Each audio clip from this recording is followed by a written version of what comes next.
Hi there! Worried ka ba sa anak mo? Ang anak mo ba ay nagpupupo ng matigas? Or parang kailangang umiri at mag-stray ng matagal para lang mag-poops? Or takot ba yung anak mo pumunta ng CR just to poop?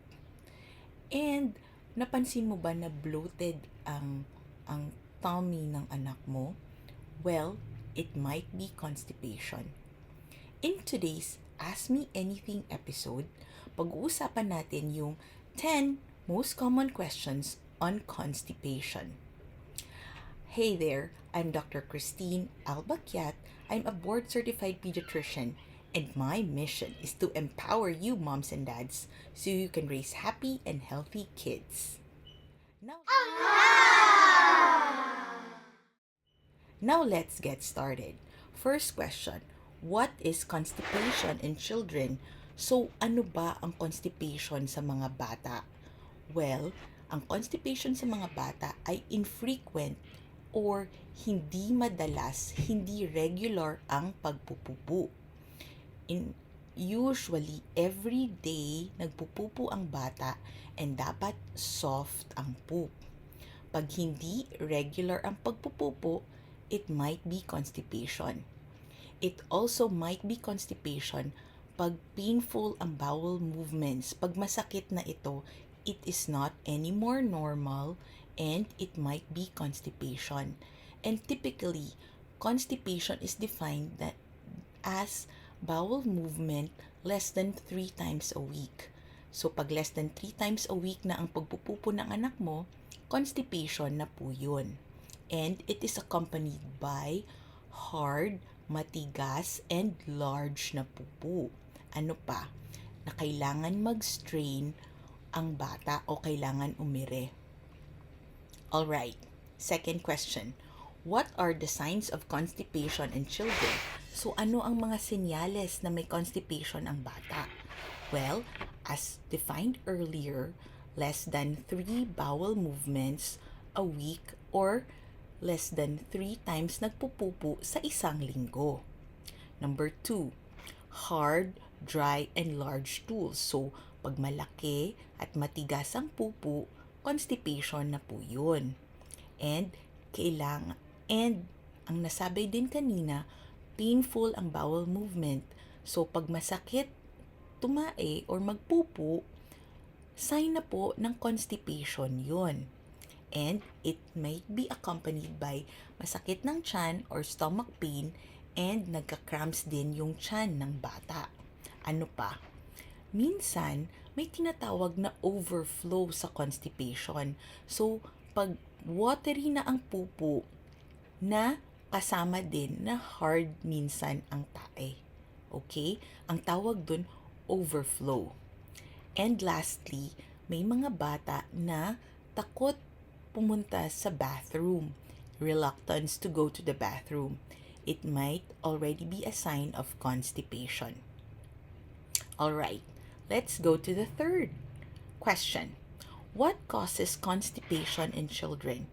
Well, there might be several things that might cause your child to get constipation. One possible reason is that your child may have a low fiber diet. So, less fruits and vegetables sa diet ng bata can cause constipation. Ano pa? Not drinking enough water. So water is important. If your child is not drinking enough water, it may contribute to constipation. What else? Holding stools. Or due to fear, takot ang bata magpupo or nahihiya, embarrassed, na pinipigilan na niya yung pagpupo. Ang tawag doon, holding in the stools. So, dahil sa pag-hold ng pupo, lalong tumitigas ang poop at nagfo-form ng hard stool sa kanyang anus. Alright, and also, another thing that may contribute, that may cause constipation, if there are changes in your child's routine. So, for example, nag-travel kayo, pumunta kayo sa bagong lugar, naninibago ang bata. It's possible na ayaw niyang pumunta ng bathroom. Or, For example, another thing, nag-start ang school, so naninibago ang bata sa bagong routine, bagong schedule, it can contribute to constipation po. Some medications may cause constipation as well. So this is something that you can ask your doctor about. And lastly, some health conditions like hypothyroidism or celiac disease, although these are less common reasons for constipation. All right, let's go to question number 4. How can constipation be prevented in children? So, yeah, constipation can be prevented. I would recommend increase fiber in your child's diet. More fruits and vegetables, please, as well as whole grains. And also, make sure your child drinks plenty of water, plenty of liquids, most especially water. And encourage regular physical activity. So dapat your child plays outside and is physically active. What else? Establish a routine for bathroom breaks. So sometimes your child doesn't have an established routine to go to the bathroom to poop and pee. So it is better that you interrupt your child during playtime to go to the bathroom to take a break. And what I also encourage you to do is that every after each meal, so tuwing pagkatapos kumain ng bata, you can ask your child to go to the bathroom and sit on the toilet for 5 to 10 minutes because that is the time the bowels move and your child may find it easier to have a bowel movement or to poop. So tuwing pagkatapos kumain, encourage your child to sit in the bathroom at umupo lang ng 5 to 10 minutes and umire. And it is possible, dun ma-establish ang routine ng anak mo that dun siya magpupupu. And lastly, teach proper toilet posture. So how is it? So sit on the toilet bowl with feet flat on the floor or kung hindi kaya ng anak mo, lagyan mo ng stool para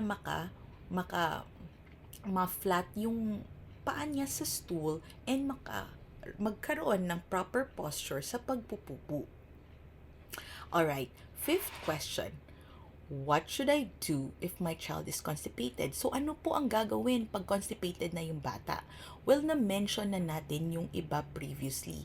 So start by increasing fluids in your child. Encourage your child to drink plenty of water, eat a lot of fruits and vegetables. Most especially, I encourage parents with children who are constipated to buy 100% apple juice and give your child that.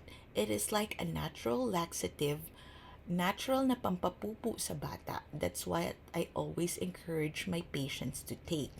And also, we've mentioned regular bathroom breaks and ensure na relax po sila pag nakaupo sa toilet. So as I've mentioned, it is recommended na tuwing pagkatapos kumain ng breakfast, ng lunch, ng dinner, encourage your child na umupo sa toilet for 5 to 10 minutes because that way it is easier to have a bowel movement. But if constipation persists, hindi pa rin nawawala for maybe 1 week or 2 weeks, then it is time to bring your child to your pediatrician to get examined. All right? Next question, number 6. Can certain foods help relieve constipation in children? Yes, there are foods that are high in fiber that would help your child's constipation. I've mentioned apple juice, but foods specifically like apples, pears, beans, whole grains, and vegetables are a good source of fiber that would help soften your child's stool. Alright? And also, may mga foods din na kailangan i-avoid to that nakaka-constipate. What are these? Excessive dairy. So, sobrang daming dairy like milk, excessive milk, yogurt, and yung mga yogurt drinks. Alright? Pag excessive, pag sobra. Processed snacks, so mga junk food, please be aware, and sugary treats. So, avoid those things. All right, number 7. Are laxatives safe for children? Well, my opinion on that, laxatives should only be used under the guidance of the pediatrician. So, your doctor should be aware that your child should be monitored while taking those. So, again, bring your child to the pediatrician to be examined if constipation persists for 1 or 2 weeks so that your child, if put on laxatives, can be monitored by the doctor. It is true they can buy it over the counter, but ang tama pong dose and frequency kung gaano kadalas ibibigay ay kailangang i-check ng doktor. Alright? Number 8. How long does constipation last in children? So, pag mild lang yung constipation, it usually goes away in a few days or maybe in a week with increase in hydration, so increased water, and increase in fiber with increased fruits and vegetables. Usually nawawala ang constipation. And how about you add on 100% apple juice as well? Then mild constipation will get resolved. But if it lasts for more than 2 weeks, na naging uncomfortable na yung bata, tapos sumasakit na ang tiyan, well, if that's the case, you need to bring your child to your pediatrician. Alright, let's go to question number 9. When should I see my doctor about my child's constipation? So it is time to seek medical advice. Again, if constipation lasts more than 2 weeks. What else? If there is now pain, your child has abdominal pain or cramping or bloated or may swelling na sa tiyan. So, malaki na yung tiyan ng bata. Iba na po yun. You need to bring to the doctor. Also, if you notice blood in the stool, so pag may dugo na po sa pupo, yes, you need to bring to your pediatrician. And if you think your child is losing weight or has any other concerns, then bring your child to your pediatrician. Alright, number 10. What complications can arise from untreated constipation in children? That is true. If constipation remains untreated and has become chronic, which has been for more than 2 weeks, pwede pong magkaroon ng komplikasyon. So, anong mga ito? First complication is fecal impaction. Ano ibig sabihin nun?